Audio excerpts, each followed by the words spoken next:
Assalamualaikum, Pak Tongam. Ya, selamat siang. Waalaikumsalam, Pak. Matur nuwun, matur nuwun. Terima kasih banyak rawuhnya, Ya, Pak. Pak.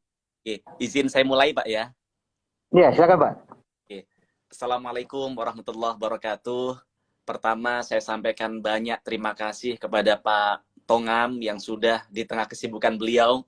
Saya dengar hari ini beliau ngisi di beberapa tempat juga, ada beberapa kegiatan di kantornya, tapi beliau menyempatkan hadir untuk bagaimana bisa bertemu dengan kawan-kawan di media sosial pada kesempatan siang hari ini. Mari kita doakan bersama semoga Pak Tongam selalu diberikan kekuatan dan kemudahan dalam menjalankan aktivitasnya, Pak. Sukses selalu, Pak Tongam. Oke. Kemudian Pak Tongam, jujur teman-teman, saya ini baru kenal kemarin dari Pak Tongam karena saya dari pimpinan fraksi saya di DPR, kemudian carikan kontak untuk bagaimana saya bisa berkomunikasi dengan beliau. Alhamdulillah, setelah saya komunikasi melalui WA sama Pak Tongam langsung dibalas. Terima kasih banyak, Pak, atas kesempatannya. Nah, sebelumnya Pak, saya ingin sedikit memberikan pengantar bahwa kegiatan ini dilaksanakan karena pada saat itu Pak, kami menggelar rapat kerja dengan Bapepti Pak di Komisi 6. Saya kebetulan Komisi 6.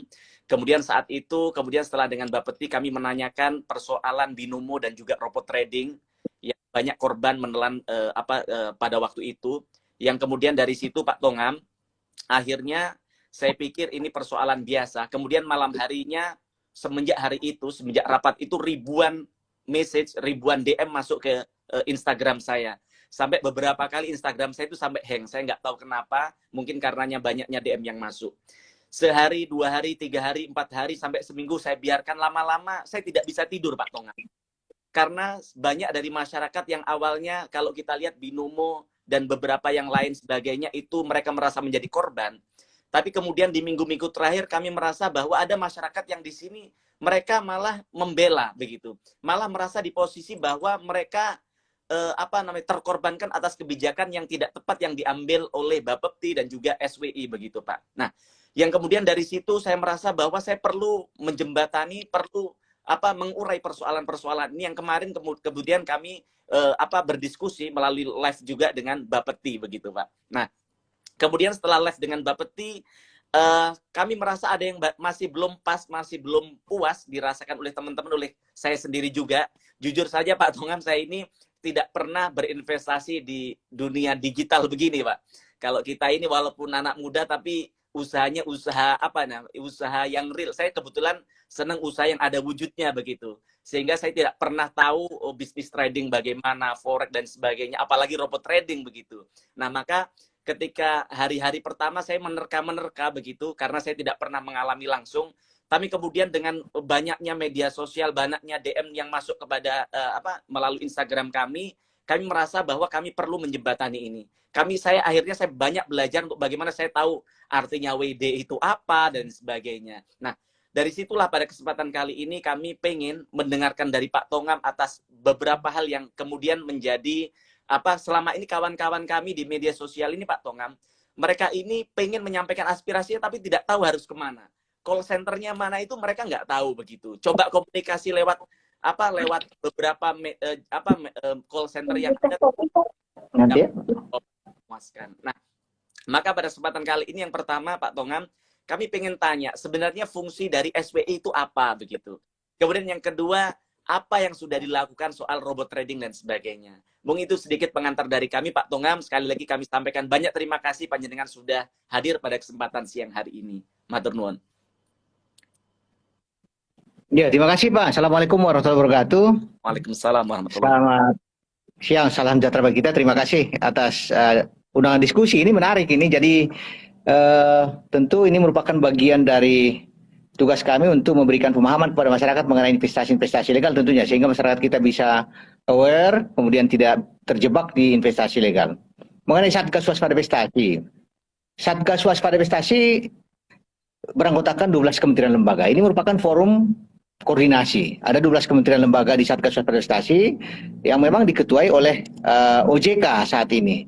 Jadi kegiatan-kegiatan yang dilakukan Satgas Waspada Investasi itu merupakan koordinasi dari 12 kementerian lembaga. Di sana ada OJK, Bank Indonesia, kemudian ada Kementerian Perdagangan, Kominfo, Kementerian Koperasi, ada Kemendikbud, Kemendagri, Kejaksaan, kemudian ada PPATK, kemudian ada kepolisian, kejaksaan, dan BKPM ada di sana. Ada 12 kementerian lembaga di sana.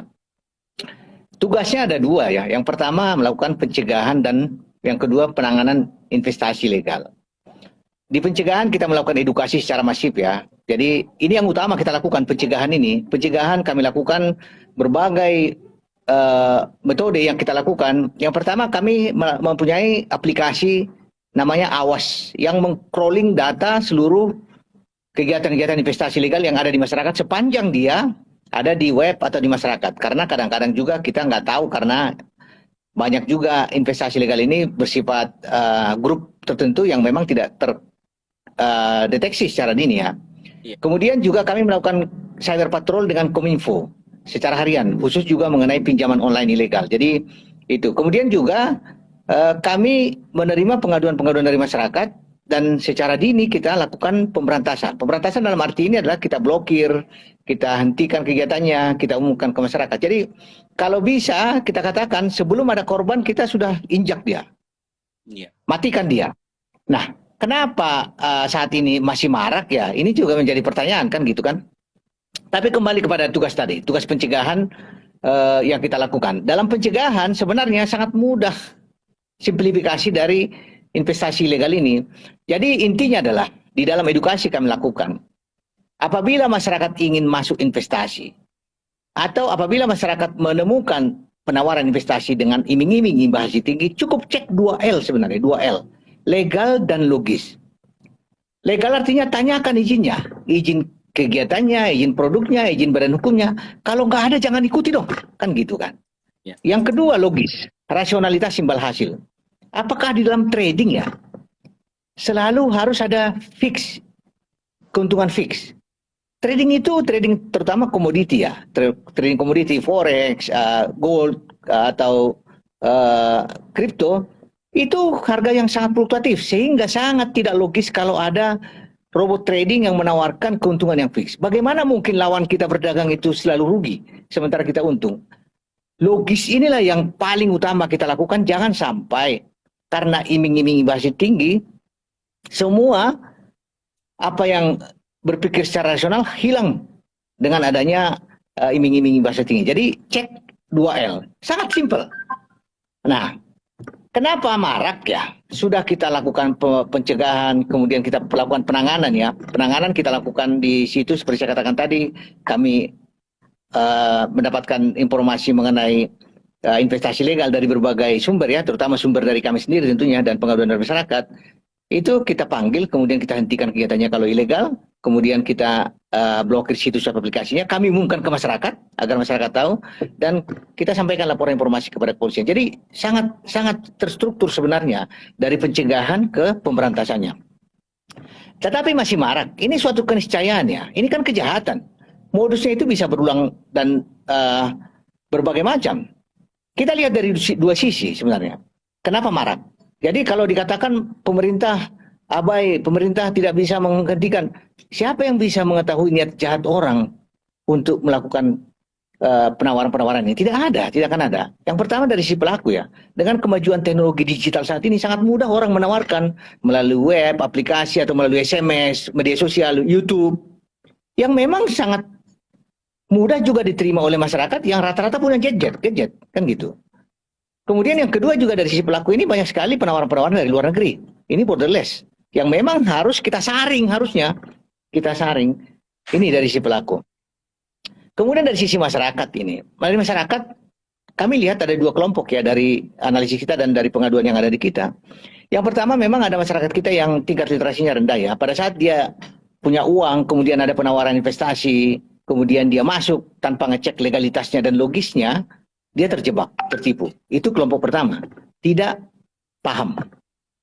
Tapi ada kelompok kedua, ini yang terjadi di binary, di robot trading, yang memang mereka punya pengetahuan, punya uang, yang memang harusnya kita katakan ya, bukan tingkat literasinya rendah, tapi kepeduliannya tidak ada.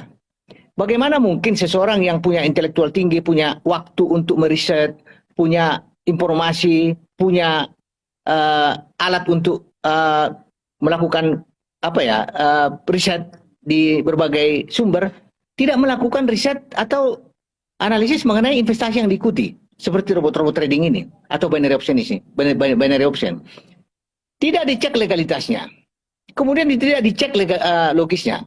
Nah, ini yang kami katakan adalah kelompok kedua. Kelompok pertama tadi tidak paham, kelompok kedua inilah kelompok yang tidak peduli. Awareness-nya tidak ada, awareness-nya.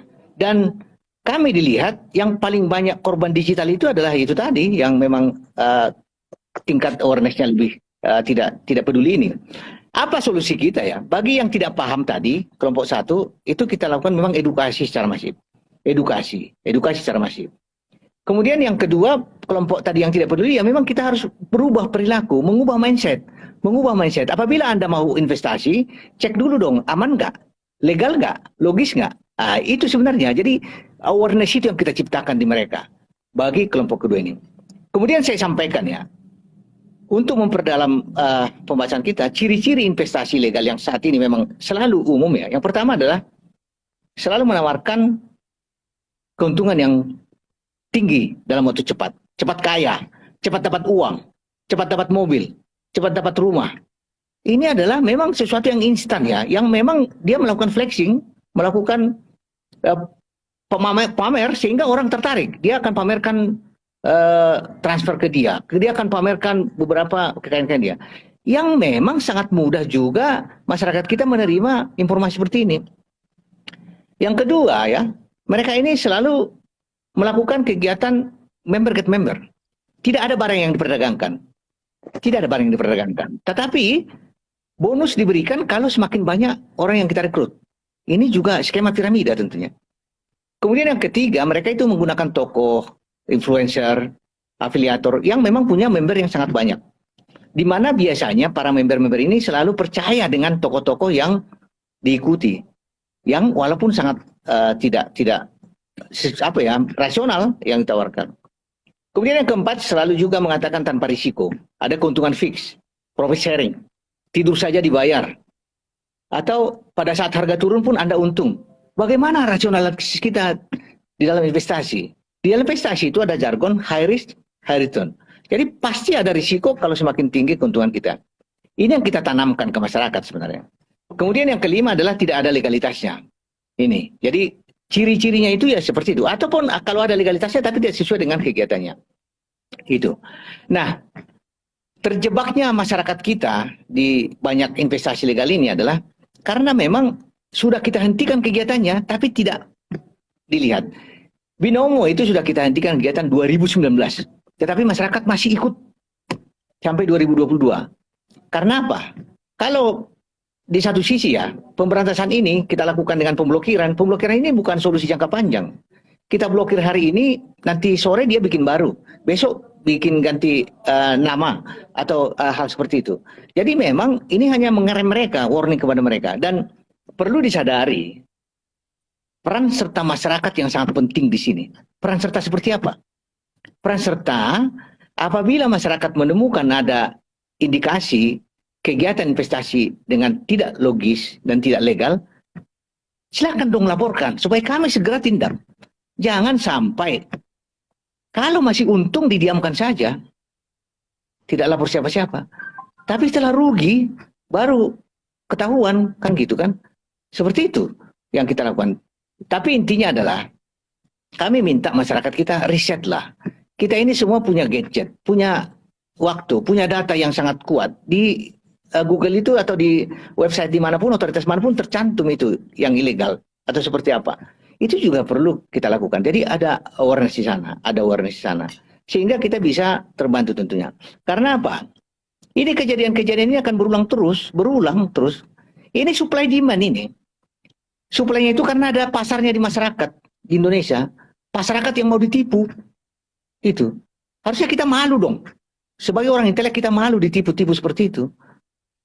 Kita tidak akan bisa menghilangkan ini kalau masyarakat kita masih mau ditipu. Itu istilahnya. Tidak mau riset. Bagi kelompok-kelompok yang memang punya waktu atau punya informasi itu. Dan juga kita juga sampaikan ya.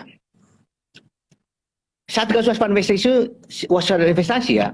Sebagaimanapun kuatnya, penawaran-penawaran itu, ya kita tidak mungkin mengetahui bagaimana penawaran-penawaran satu grup tertentu karena mereka mendiamkan. Kita contohnya ya, ada beberapa kelompok-kelompok arisan online juga di Kalimantan kemarin. Di dalam satu grup itu kita nggak tahu, setelah rugi baru teriak. Ini nggak bisa kita hindarkan. Suatu keniscayaan bahwa masyarakat itu pasti ada sesuatu yang harus rugi. Karena apa? Tidak ada informasi mengenai hal itu. Sama seperti kejahatan lain. Kemudian juga contohnya juga ada kelompok-kelompok pengadaan alkes beberapa waktu lalu. Itu kan dalam satu grup kelompok. Setelah ada default, baru keteriakan. Nah, ini juga perhatian ke masyarakat ya. Kita tidak semua tahu informasinya. Bukan karena kita tidak mau, bukan karena kita tidak mencari informasi, tetapi di satu sisi peran serta masyarakat yang mengetahui, karena masyarakat mengetahui di kelompok-kelompoknya kan gitu kan. Oleh karena itu kami sangat terbantu ya di dalam melindungi masyarakat ini. Kerugian di dalam investasi legal ini ya, kalau kita lihat binary saat ini yang viral itu ya binary, kripto, kemudian robot trading. Itu ibarat nasi tumpeng sebenarnya, karena pada saat kita hentikan kegiatannya masih ada masyarakat yang ikut, karena masyarakat percaya kepada lembaga itu. Pada saat kita blokir, dia bilang itu hanya pergantian sistem, kita migrasi sistem, kita ada maintenance. Padahal cuma kita blokir, tapi mereka yakin, dia tidak harusnya meriset ya, melihat kok iya, apakah iya. Kemudian ada juga yang mengatakan withdraw WD-nya terblokir oleh Satgas. Apanya Satgas? Satgas itu tidak mengurusi WD, tidak mengurusi apa-apa, nggak ada. Kita spesifik dulu, Pak. Kita bicara mengenai dua hal tadi, binary dan robot trading seperti yang disampaikan Pak Mufti tadi. Ya. Binary ini, mungkin kita sudah tahu ya, itu adalah judi berkedok trading. Dia hanya tebak-tebakan harga. Kita diminta untuk deposit atau menyetorkan jumlah uang, kemudian kita menebak harga suatu aset naik atau turun pada jangka waktu tertentu. Hanya itu saja. Itu bukan trading dan bukan investasi. Itu memang perjudian. Tetapi kalau kita lihat di perjudian ini, orang kalah pasti ketagihan. Orang menang pasti ketagihan. Seperti itu. Harusnya kita sadar ya, bahwa pada saat kita melakukan perjudian seperti itu, ya risikonya di kita. Risikonya. Karena bandar itu tidak mungkin kalah. Tidak pernah kalah bandar. Dia mempunyai sistem sendiri. Dia akan mengetahui atau membuat kita itu kalah pada saat posisi mana. Mungkin pada saat kita masukkan 100 US dollar, kita menang. 200 menang. Tapi pada saat kita masukkan 1000, ya dia punya sistem. Dia akan turunkan harga pada saat kita bilang naik. Pada detik yang kita tentukan. Seperti itu juga. Nah, rasionalitas ini memang yang harus kita bangun di masyarakat kita. Awareness ini yang kita bangun di masyarakat kita. Supaya kita nggak tertipu. Masa di investasi A kita tertipu, di B tertipu, di C tertipu. Jadi kita bangunlah bersama-sama awareness ini. Jangan mengharapkan keuntungan saja. Jangan mengharapkan keuntungan. Jangan mengharapkan keuntungan. Karena suatu saat kita akan dirugikan. Atau suatu saat akan ada orang lain yang dirugikan atas keuntungan kita. Dalam skema investasi legal ini kami katakan rata-rata itu adalah skema Ponzi. Dia itu membayar kita adalah dari uang kita sendiri dan selebihnya dari uang orang yang datang belakangan. Bagaimana mungkin ya robot trading yang memberikan keuntungan rata-rata taruh 10-15% per bulan? Dari mana uangnya? Kalau dia mampu menghasilkan profit sampai 15% per bulan, kenapa nggak dia aja yang kaya? Kenapa ngikutin kita? Ya karena memang nggak benar. Itu, seperti itu Pak. Oke, saya terima kasih atas penjelasan yang komprehensif. Tentu kita perlu mendengar teman-teman banyak, ya mohon maaf Pak, ini banyak yang protes ini kok apa kita udah tahu semua, karena banyak juga teman-teman mohon izin. Bukan hanya teman-teman saya sendiri aja tidak tahu. Tadi dijelaskan beliau, akhirnya saya bisa sedikit mengerti soal robot trading, binomo dan sebagainya. Tapi intinya begini Pak. Yang pertama yang ingin saya tanyakan soal tadi Bapak menyampaikan soal pencegahan. Nah, kenapa baru dicegah akhir-akhir ini? Kenapa tidak dari 2 tahun lalu ketika masih korbannya masih sedikit? Saya baru baca berita Bapak yang di hari ini di media nasional bahwa korban robot trading ini sudah mencapai 117 triliun dananya. Betul tidak Pak? Iya. Jadi angka yang enggak. Nah, saya koreksi Pak itu. Oke, itu enggak ada robot trading itu Pak. Itu 10 tahun terakhir dari semua investasi legal, tidak robot trading itu. Oke. Enggak ada. Anggap berarti dari semua investasi ilegal. Nah, sedangkan dari robot trading ini kita dengar-dengar misalnya dari ATG sudah 5 triliun, kemudian DNA ada 20 triliun. Artinya ini bukan angka yang kecil begitu, Pak. Kalau memang ini ternyata ilegal menurut Bapak dan menurut penegak hukum. Jujur mohon maaf sebelumnya saya ingin sampaikan bahwa saya di sini tidak bicara benar atau salah karena itu adalah kewenangan domain penegak hukum yang hari ini kita lihat sudah bekerja sangat luar biasa. Tapi dalam kapasitas saya untuk bagaimana menjadi jembatan aspirasi buat teman-teman semua. Nah, kembali ke yang tadi disampaikan Bapak soal pencegahan. Kenapa baru dilakukan pencegahan bulan-bulan ini? Kenapa nggak dari kan ini kita lihat ada yang 2019, ada yang tahun 2020, ada yang tahun 2021. Artinya sudah setahun 2 tahun lalu ini berjalan begitu Pak. Kenapa tidak dilakukan pencegahan dari waktu itu begitu? Yang kedua, kenapa juga yang diblokir hanya situs ya kan itu ada kantornya. Banyak kawan-kawan kita di media sosial tanya, kenapa kalau memang salah, memang ini penipuan, kenapa hanya kalau hanya diblokir situsnya Pak? Mungkin mereka betul kata Bapak tadi, saya setuju bahwa mereka bikin situs-situs baru, link-link baru begitu. Kenapa tidak didatengin kantornya, disegel, bekerja sama dengan penegak hukum begitu Pak? Kenapa nunggu korbannya banyak, baru kemudian ditangkap, baru kemudian mereka dianggap ilegal begitu? Itu Pak pertanyaan pertama. Iya. Ya. Pertanyaan Bapak tadi pencegahan kenapa nggak dilakukan 2 tahun lalu? Ya. 6 tahun lalu sudah kita lakukan pencegahan Pak. Jadi kalau Bapak mengatakan pencegahan baru 2 tahun lalu salah Pak. Oh salah ya. Kita itu edukasi ke masyarakat, ya itu 2L itu Pak. Itu aja, pencegahan 2L itu aja. Ini sudah sejak 6 tahun lalu kita lakukan ini secara masif.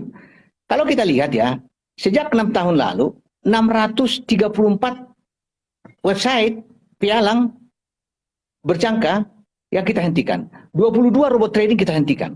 Jadi kita bicara dengan fakta Pak. Iya. Bicara fakta. Bahwa Satgas Waspada Investasi ya melakukan pencegahan itu ya memang secara masif sudah 6 tahun lalu. Saya katakan simpel saja, kita tidak katakan satu-satu, 2L. Ini legal dan logis. Itu yang pertama. Jadi tidak 2 tahun. Kemudian yang kedua, kenapa hanya diblokir situsnya, kemudian harusnya disegel? Satgas ini forum koordinasi Pak. Iya. Tidak ada kewenangannya menyegel, menangkap, menahan. Itu domainnya penegak hukum. Kita menjadi masalah kalau kita melebihi itu. Oke. Kita forum koordinasi yang melakukan kegiatan-kegiatan tadi, pencegahan dan penanganan. Intinya adalah, kalau Bapak menemukan investasi legal, tidak akan kita pernah kompromi. Tidak pernah kompromi. Oleh karena itulah, tadi saya katakan, kita lihat dulu situasinya. Teman-teman kita yang ikut di robot trading, teman-teman kita yang ikut di binari, pernah nggak mengecek legalitasnya? Pernah nggak mengecek logisnya? Itu pun kita harus challenge. Oleh karena itu kami katakan tadi, bagaimanapun kita canggihnya ya, deteksi atau pencegahan, kalau masyarakat kita masih abai, tidak peduli, itu sama saja bohong Bapak. Yang menjadi perhatian kita saat ini, kita bangun kepedulian dong, kan gitu. Kita edukasi masyarakat semua, ternyata nggak peduli, yang sama juga bohong. Nah, jadi kita tidak membela diri ya, tapi fakta. Saat ini sudah 1.100-an lebih 6 tahun terakhir ya, kita blokir investasi legal. 634 itu adalah kegiatan kita di perdagangan komoditi. Jadi kita sebenarnya ya ingin masyarakat kita terbantu. Tetapi masyarakat juga lindungi dong diri sendiri kan gitu kan. Ibaratnya seperti ini Pak. Kita punya rumah. Untuk menghindari orang masuk ke rumah kita kan kita harus pakai kunci pintunya. Oh kita biarkan. Jadi bentengi diri sendiri itu sangat bagus. Karena apa? Kita ini orang-orang yang intelek, punya alat, punya waktu, informasi ada tersedia di semua. Tapi kenapa masyarakat kita yang ikut di robot trading, yang ikut di binary option, harusnya riset legal dan logisnya. Gitu Pak.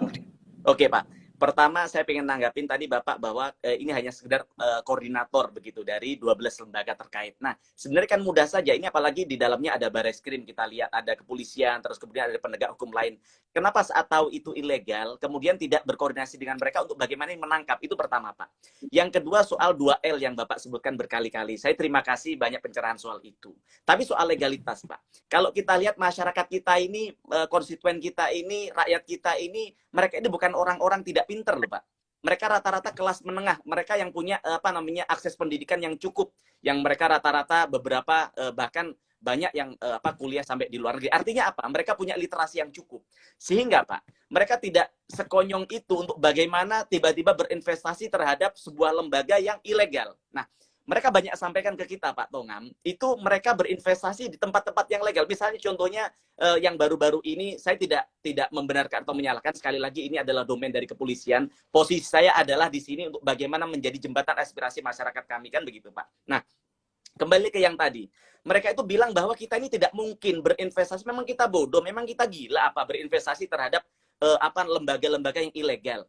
Mereka ini Pak, contohnya yang apa namanya kita bilang Fahrenheit misalnya, atau DNA, atau kemudian ATG. Mereka bilang bahwa ini tuh legal, punya izin dari Bapeti. Juga pernah bahkan Pak, yang katanya mereka itu sebelumnya dianggap ilegal. Pada tanggal 22 Februari mereka dihadirkan di mana namanya Ritz-Carlton, yang di situ juga ada Pak Tongam, kemudian ada Bapeti, ada penegak hukum dan sebagainya, yang akhirnya masyarakat semakin yakin dong untuk bagaimana mereka bergabung di situ begitu. Nah, maka pertanyaan kami Pak, ya oke, saya setuju, saya terima kasih atas penjelasan Bapak. Oh ternyata 6 tahun, kita ternyata tidak terlalu update. Saya terima kasih Bapak sampaikan ternyata sudah melakukan penindakan pencegahan sejak 6 tahun yang lalu begitu. Tapi Pak, mohon maaf kami teman-teman dan saya sendiri saja tidak pernah tahu apa namanya tindakan nyata yang dilakukan oleh SWI terhadap yang sekarang ini lagi ramai ini. Misalnya tadi saya bilang bahwa DNA, Fahrenheit, kemudian ada ATG, kemudian ada yang lain-lain yang banyak yang itu korbannya tidak sedikit begitu. Nah, kami lihat tidak ada, bahkan yang tadi kami sampaikan tadi loh Pak, bahwa yang katanya Desember mereka dianggap ilegal katanya begitu. Yang kemudian pada bulan Februari bahkan mereka justru diundang di satu forum. Kenapa? Kalau mereka ilegal nggak ditangkap saja waktu itu. Kenapa masih kasih ruang pada mereka untuk nangkepin orang begitu? Nah, itu Pak yang pertanyaan yang menjadi apa namanya? Jadi ini teman-teman yang ingin saya kan. Mohon maaf cara begini Pak, tapi intinya saya apa namanya ada di pihak Bapak untuk hal ini begitu. Makasih. Iya. Saya yakin Pak Mufti tahu mengenai prosedur hukum. Ya. Kalau Bapak katakan kenapa nggak ditangkap saja, harusnya pertanyaannya adalah ke penegak hukum, bukan di saya. Oh iya. Nah, jadi itu. Jadi saya udah ulang tadi, kita itu nggak ada kewenangan-kewenangan itu melakukan penyidikan, segel, tangkap, nggak ada Pak. Jadi pertanyaannya jangan saya. Apa punya kemampuan, punya ruang untuk bagaimana mengkoordinasikan itu dengan penegak hukum begitu Pak? Iya, benar. Jadi setiap investasi legal ini, tadi saya udah sampaikan Pak, tindakan kami ya, yang pertama adalah kita panggil, yang kedua kita blokir situs aplikasinya, kita umumkan ke masyarakat, kemudian kita sampaikan laporan informasi kepada kepolisian.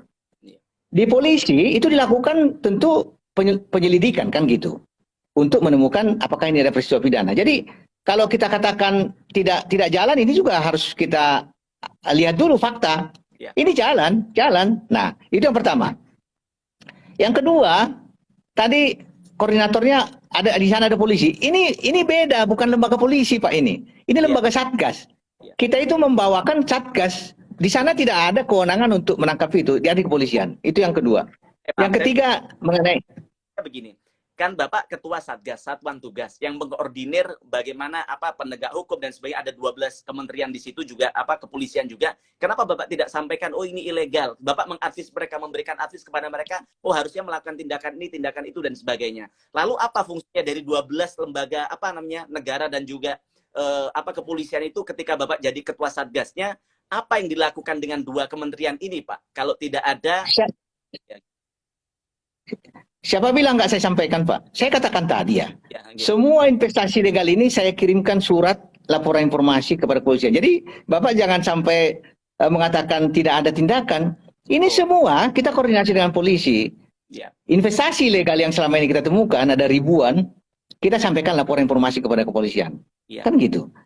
Jadi di sana kami lakukan tentu tindak lanjut apabila diduga ada tindak pidana kan gitu kan. Jadi memang prinsip dari penegakan hukum ini ya, orang itu sembarangan aja gitu, tangkap.